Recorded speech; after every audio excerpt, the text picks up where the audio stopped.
Hey guys, welcome back to the channel. This is Ninja Knight. Please like, share, and subscribe. I'd really appreciate that. Thank you very much.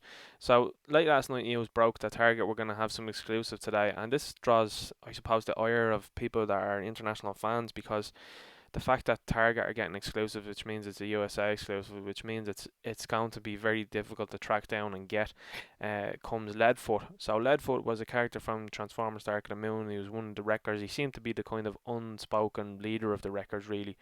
But it's no surprise to see Target got the exclusive, and I understand why in a way that they have this Target logo that was on the card that was used within the movie. Interesting to see that we have Steeljaw. So Steeljaw is another kind of slug figure which has no articulation.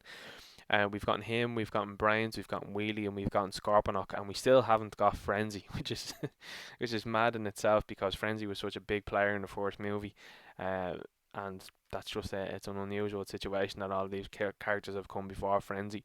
So we're seeing the weaponized version of the NASCAR vehicle, and again looks really cool. But I think we have to think about the collector out there that might not be able to obtain this. Particularly if it's a young child, for example, that is a big fan of the Wreckers or Transformers: Dark of the Moon, for example, and they're just not going to be able to get this, so they're now one wrecker down out of their shelf, which I think is highly unfair.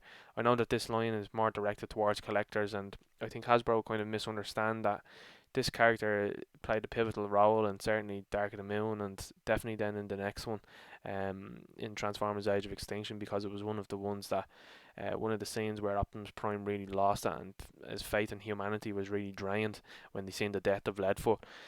So again, it's Hasbro seems to really not care about money outside of the US, which is a strange business tactic in my opinion. I understand that this is a Target logo. They really could have released it without it. I know that there had been a release in the past that came out without the Target logo and people just put stickers or painted it on themselves. But to see this have it be a store exclusive and be hard to track down, you really need to think of the outside market really. That would be my opinion. So that brings me on to the next section. So the next section here we have is a Cobra Island. This seems to be sort of, I think, like a subline maybe. I don't know. They haven't really said anything yet. They should have done on the live stream the other day. That would have been the prime time to say. In my opinion, would have been to say, look, you know, this is what's coming in the next couple of days. Stay tuned. That would have been a clever thing to do, but they decided not to, which is really baffling. So we have Cobra Island here. We have Beachhead. So Beachhead looks pretty cool here with his crossbow, his guns, his knife, his backpack. He has a beret, and he has his head here, which kind of has his mask on it, which looks really cool. So I'm looking forward to Beachhead. We have the Baroness here with a vehicle. So this is an interesting thing, especially with a female figure, to introduce a vehicle into the mix. So I'd be curious to see what the sales were like on Scarlet so far. So maybe they might think on selling female figures with accessories that people will want to buy and probably give to other characters, which is I think probably the way forward. And companies I think like Hasbro might start seeing that, because I'm seeing an awful lot of female figures warming the pegs. I just seen Captain Marvel warming a peg there yesterday, and she was on clearance. But I think that's more to say about that character than anything. We come down here, and I'll say the best for last, or the most criticism for last, I suppose. We have Cobra Island and we have Roadblock. So Roadblock here is coming with a big bushy beard. He looks really cool. I like the look of Roadblock in this one. He has a tactical vest on. It looks like the Joe symbol across here, and he comes with a rail gun that a lot of people were upset about. But I think he looks cool. He comes with a pair of sunglasses, so again looking very cool. And then we have the Cobra Trooper. This is baffling. Why would you, as a company, Hasbro, make this an exclusive? That doesn't make sense to me. Like, why would you decide to make a character that's going to be something that people want to army build, and you make it an exclusive to Target? You're just opening yourself to people wanting to scalp this, to sell this online, to buy up tens and twenties of them, and then sell them for double and triple the price. I don't understand it. Also, I don't understand why that's not in the main line.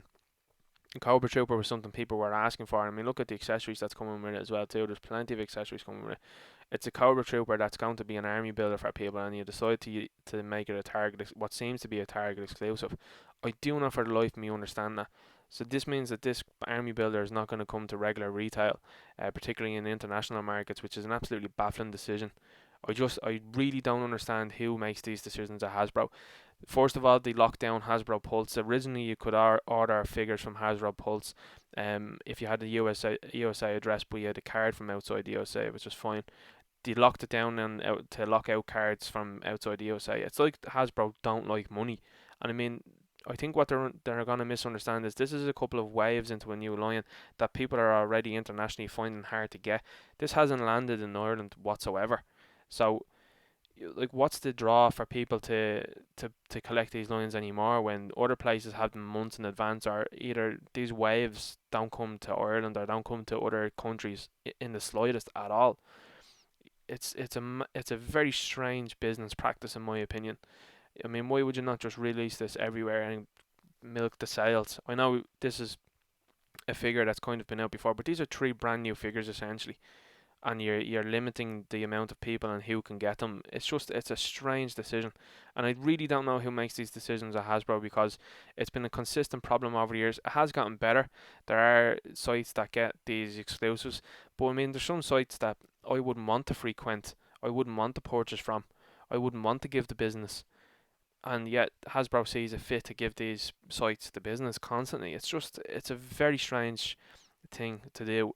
And I think it's disrespectful as well to the fan community outside the US. I mean, the US aren't the only ones that collect this, and I understand that they make up a large chunk of the money. So I mean, I just it's a very strange thing to do. But look, we'll leave it there and we'll talk to you later. Thank you very much. Please like, share, and subscribe. Thank you.